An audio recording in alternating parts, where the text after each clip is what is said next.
En contraste, el concepto de pecado va asociado a la culpabilidad, condenación, separación de Dios, juicio y muerte segunda.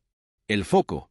Al considerar la justicia por la fe o la naturaleza de Cristo, debemos ponerlo en el propio pecado, más bien que en los efectos del mismo. La cuestión básica es aquí muy simple. ¿Es la naturaleza humana una parte del propio pecado?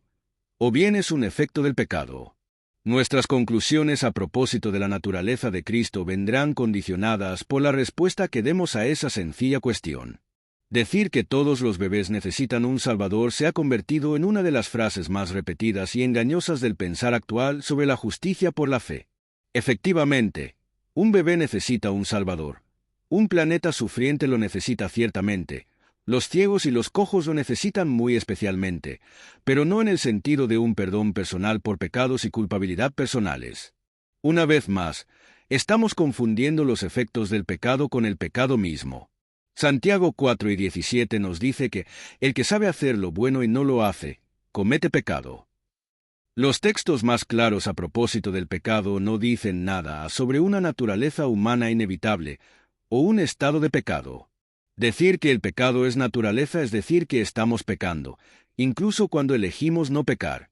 Pudiera ser que esa comprensión del pecado como algo inevitable y en continua progresión haya cauterizado de forma considerable nuestra sensibilidad al auténtico pecado, transgresión de la ley de Dios, de forma que hemos venido ahora a aceptar las transgresiones específicas como simples expresiones del gran pecado de tener una naturaleza caída. Dicho de otro modo, hemos venido a considerar el pecado como algo aceptable, como una parte normal de la vida, incluso de la vida cristiana. Hasta incluso hemos llegado a llamar pecado a la naturaleza caída y pecados a los actos de pecado. Isaías 59:2 nos dice que vuestras iniquidades han hecho división entre vosotros y vuestro Dios. Es el pecado lo que nos separa de Dios, lo que rompe nuestra relación con Él, y no a la inversa. Sí, el pecado es realmente un estado, pero sigue a la decisión de pecar contra Dios, y continúa por tanto tiempo como el corazón siga sin arrepentirse. Los que quieren demostrar que la naturaleza caída es el pecado en sí mismo, y no un efecto del pecado, sencillamente no lo han hecho. Ser nacidos en este mundo significa que estamos sujetos al hambre y la sed, fatiga y dolor, sufrimiento y muerte. Significa que el planeta en el que vivimos puede intentar nuestra destrucción. Significa ser nacido de padres pecaminosos, recibiendo una naturaleza pecaminosa, y viviendo en un entorno pecaminoso. Pero no significa ser nacido culpable de pecado, o condenado. Si bien recibimos todos los efectos del pecado, naturaleza caída incluida, no somos automáticamente culpables de pecado. Cristo y nuestra naturaleza pecaminosa. Cristo tomó nuestra misma naturaleza pecaminosa, triunfando sobre el pecado en esa naturaleza peligrosa. Debido a la posición evangélica sobre el pecado, se nos comienza a decir que Cristo no pudo ser nuestro sustituto si tomó realmente nuestra naturaleza caída desde el nacimiento, y nos vemos obligados así a desarrollar complicadas explicaciones para permitir que Cristo participe de parte de la herencia humana, pero quedando exento de ciertos rasgos hereditarios.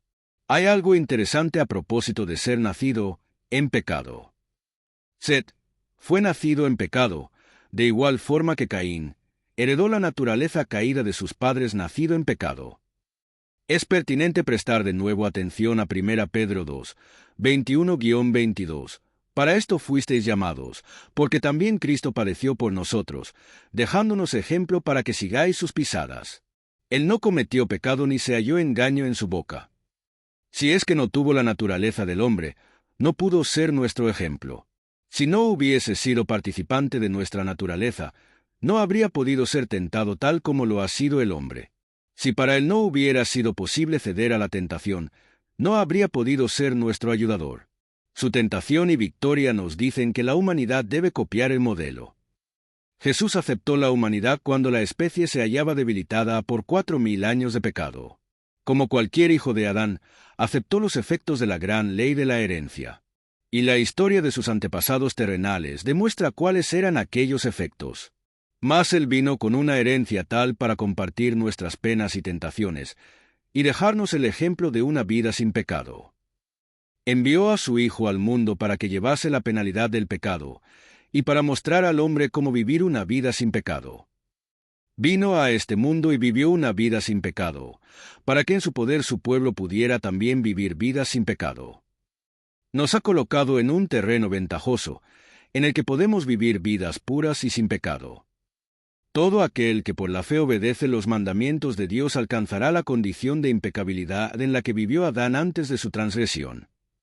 Cristo nos ha dejado un ejemplo perfecto, en el cual no encontramos pecado. Sus seguidores deben caminar en sus pisadas. El Salvador llevó sobre sí los achaques de la humanidad y vivió una vida sin pecado, para que los hombres no teman que la flaqueza de la naturaleza humana les impida vencer. Cristo vino para hacernos participantes de la naturaleza divina, y su vida es una afirmación de que la humanidad, en combinación con la divinidad, no peca. El Salvador venció para enseñar al hombre cómo puede él también vencer.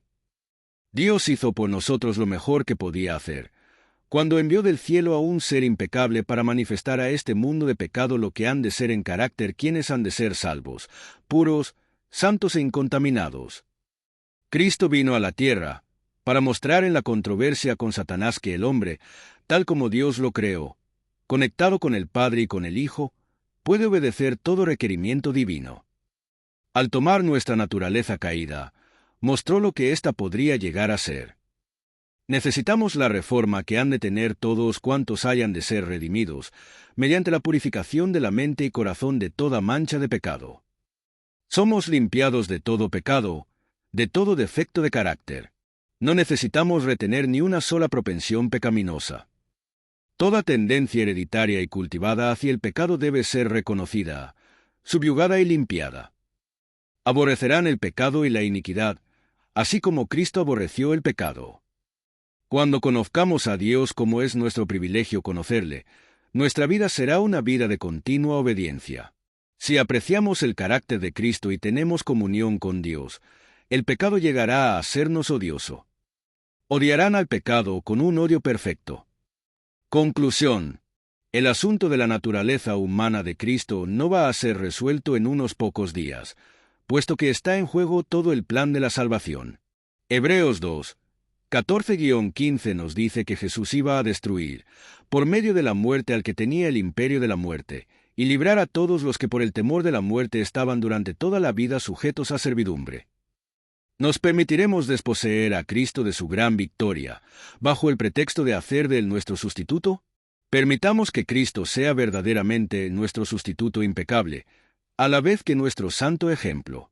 Solo el auténtico Cristo, realizando una auténtica expiación, puede conducir a su iglesia hacia la victoria final.